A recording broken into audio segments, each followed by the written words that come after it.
as Zoe carefully packed her belongings into her travel bag, her gaze filled with sadness, and she fell silent, looking at her husband. Finally, she asked cautiously, "Maybe you'll consider giving up all these business trips." Bruce sighed deeply, as if burdened by a heavy weight, and replied, "I've already thought about it myself, but you understand how much we need the money right now. The trips and consultations at the clinic don't come cheap." Tears began to well up in Zoe's eyes, and she pushed her bag aside, whispering, "Exactly, we're spending so much money, and we still haven't seen any results." Bruce added regretfully, "I'm sorry, I probably said something foolish. It's all because of my worries, sometimes I say nonsense." Trying to comfort her husband, Zoe replied, "No, dear, I probably just hoped too naively for a miracle." Bruce composed himself and reassured her, "Don't say that, we'll definitely get through this." Through tears, Zoe said, "Yes, the doctor says you're perfectly healthy, and they keep telling me to just wait, and everything will work out. But I can't convince myself," Zoe said, and returned to packing her husband's things for his business trip. Zoe had been struggling with infertility for a long time, and it had been taking a toll on her emotionally. This battle had led to psychological stress, and doctors had advised her to take occasional seaside vacations to relieve some of the tension. But how could she do that when her husband, Bruce, was almost always on business trips, and solitude on an empty beach brought her no joy? Zoe patiently endured these long separations, understanding that emotions alone wouldn't resolve their situation. And that's why she went to the clinic, hoping for a miracle that could change their lives. "Don't get me wrong," she thought as she continued packing her things, "but because of your never-ending business trips, we hardly spend time together. I even begin to forget your scent." Bruce embraced her by the shoulders and gently kissed her, reassuring her, "I'll definitely come up with a solution, believe me. We'll get through this." After dinner, Bruce quickly fell asleep and soon began to snore, sinking into a deep slumber. Meanwhile, his wife Zoe remained wide awake, tossing and turning in bed, wrestling with restless thoughts. In her mind, the words repeated relentlessly, "You'll never become a mother, don't even hope."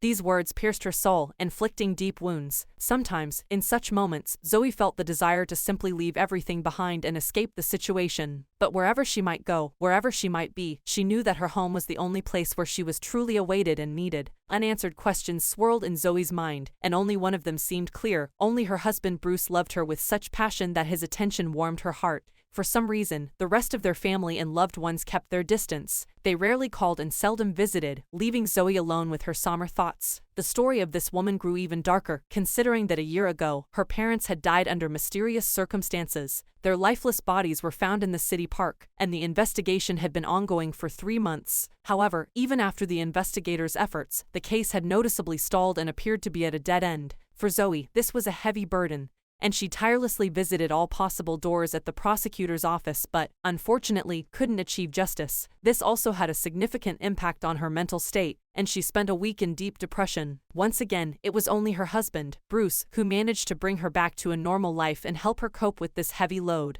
In the morning, Zoe decided to surprise her husband and woke up earlier than her alarm. She prepared a delicious breakfast and made his favorite coffee. Bruce, waking up half an hour later, headed straight for the bathroom. It didn't take a minute for his tender words to be heard from the bathroom. "You can immediately feel how much you love me here, and very deeply." Despite the difficulties they had gone through, Zoe replied, "Of course, I love you more than anyone in the world, and I will always be by your side." Together, they sat down at the table and enjoyed a hearty breakfast in the morning, after which they began preparing for the upcoming journey. It was important to see her husband off to the train station, and then go shopping because their food supplies at home were running low, and she had been responsible for replenishing them in the past few weeks. At the train station, as they stood next to the train car, she looked into her husband's eyes and couldn't hold back her tears. The tears flowed naturally, as if embodying her emotions. Bruce, trying to maintain composure, said, "I'd better go before I start crying myself." Zoe nodded, tilting her head to the side. "Yes, go, or it will be hard for me to let you go." With slow determination, he climbed the steps of the train, showing his ticket to the conductor. Passing along the windows, he never stopped looking at his wife, who stood on the platform waving to him, as if it were her only way to express her tenderness and farewell. Zoe continued to cry, but her feeble voice was now out of Bruce's reach because he had an 800-kilometer journey ahead to reach his work site for a month of honest labor. Upon returning home, Zoe remembered her intention to go shopping. However, unexpectedly, her phone rang, and her friend was on the other end of the line. "Hi, Wendy, how are you?" "Hello, not much, just wanted to know what you're up to," her friend calmly replied.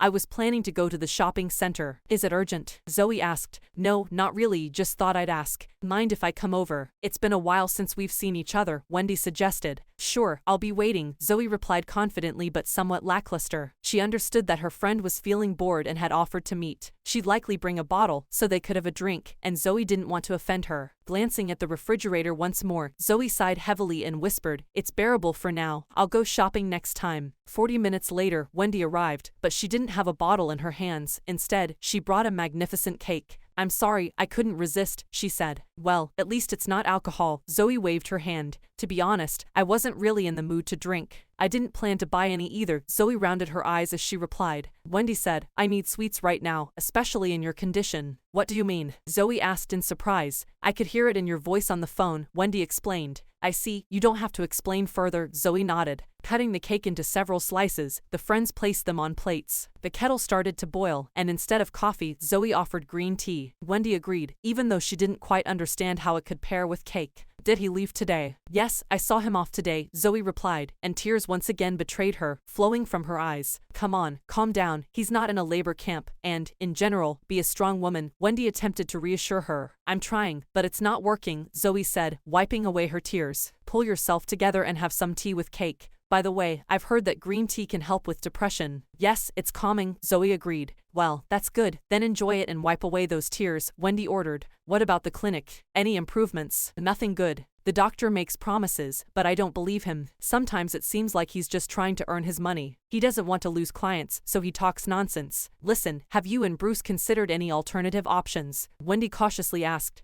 "I understand what you're getting at, and I'll tell you, we haven't," Zoe replied. "At least, we haven't discussed such a topic between us." "Okay, and how would you feel about adopting a child yourself?" Wendy asked. "Probably fine," Zoe replied weakly and uncertainly. "I can see in your eyes that you have doubts," Wendy noted. "But at the same time, you want to become a mother. So, I think a child from an orphanage is no worse than a biological one. Yes, it will require some adjustment, but you and Bruce can overcome it." "I understand you. I'll talk to Bruce about it as soon as he returns. It's not my business, of course, but don't you think he's going on business trips too often?" Wendy cautiously asked. "If you mean other women, that's entirely out of the question," Zoe shook her head. "I would know immediately. In your condition, you could make a mistake," Wendy smirked. "No, I trust my husband," Zoe asserted. Half an hour later, she saw off her friend and decided to go shopping after all. Once again, a feeling of melancholy swept over Zoe, and she realized that she needed to urgently shake off this heavy mood. She knew that prolonged periods of despondency could lead to negative consequences. So, despite the difficulties, she grabbed her purse and left the house, determined to dispel the darkness in her soul. Taking a minibus, she soon arrived at the shopping center, hoping to find distraction and positive moments. However, Wendy's words had left a touch of unease in her, as if she had touched her most sensitive spot. Even though Zoe had no doubts about her husband's fidelity, he had never given her any reason to suspect him, and while frequent business trips could evoke a certain longing, their family received a good income from these travels. In the store, Zoe spent over an hour meticulously selecting groceries, paying particular attention to what was genuinely necessary. She didn't forget to visit the meat section to buy fresh ground meat and make homemade dumplings that Bruce loved so much. He simply enjoyed how Zoe prepared these delicacies, and he never missed a chance to savor them. There was still a whole month ahead, and Zoe was trying to prepare herself for the fact that she wouldn't see her beloved and dear person by her side in the near future. Despite the physical distance, Zoe and Bruce remained closely connected, constantly communicating over the phone. Bruce even occasionally used video calls to show his wife that he was doing well.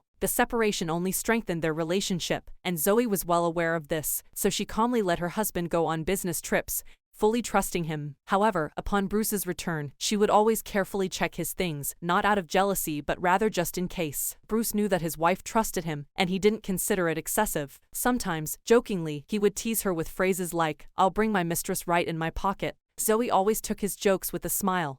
But after the conversation with Wendy, there was a lingering feeling within her. Suddenly, she began to wonder, could her friend be right, and perhaps she was missing something important. This thought started to trouble Zoe even more than before. She began marking each day on a special calendar, counting down the days until her husband's return from his business trip. What became even stranger was that Bruce stopped participating in video calls and explained that his superiors had prohibited him from doing so, citing a heavy workload. This sudden change in the situation only heightened Zoe's concerns and prompted her to ask questions she hadn't raised before. Once again, Zoe decided to trust her husband, although something inside her made her remain cautious. Bruce had never acted this way before. He always had time for phone conversations and video calls. She assumed that perhaps there was a crisis at his workplace that temporarily prevented him from communicating as before. Maybe there was some emergency at the office, and he simply couldn't manage. Meanwhile, working in the office served as a slight distraction for Zoe from her anxious thoughts. She asked her boss for more documents to process, and he was surprised but agreed that it was a good way to immerse herself in her work. Zoe even became an example for other employees, demonstrating how to be effective during a challenging period.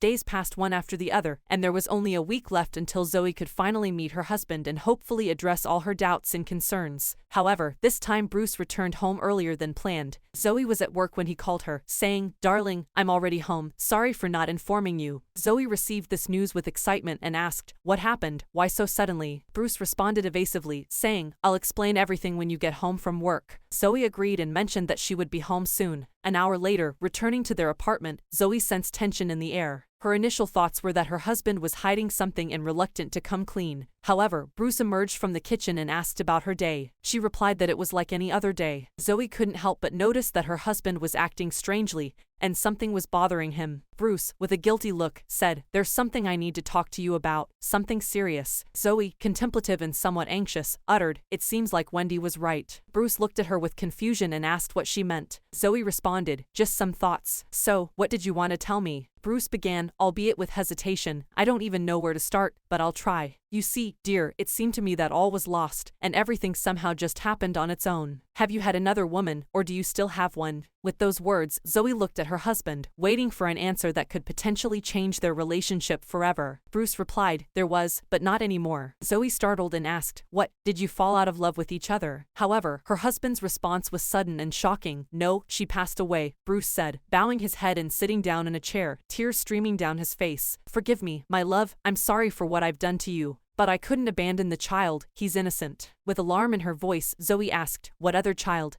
Bruce continued, "She had a child with me, a boy named Jimmy," and continued to cry. "Then she got sick, and with each passing day, she withered away. And 3 months ago, she was gone, which is why I couldn't refuse those work trips. I couldn't leave my son, he's only 5 years old. I'd never forgive myself." Zoe turned away and silently walked into the bedroom, closing the door behind her. She spent the whole evening there, while Bruce waited in the chair, unable to do anything else. Inside him, there was emptiness and a sense of meaninglessness. Finally, the bedroom door opened, and Zoe emerged with teary eyes. She gently said, "The child is truly innocent." "Where is he now, Bruce?" Bruce, unsure, responded, "Where I came from." Zoe told her husband, "Get ready, we're going to see him." Bruce, surprised, asked, "Right now?" She replied, "No, we'll go tomorrow. I'll call my work and take a day off." 3 days later, Zoe and Bruce arrived in the city where Bruce frequently went on business trips. They reached the house where Jimmy, Bruce's son, lived with his grandmother Gloria. With caution, Gloria let the couple in, saying, "Come in, you can go straight to the kitchen."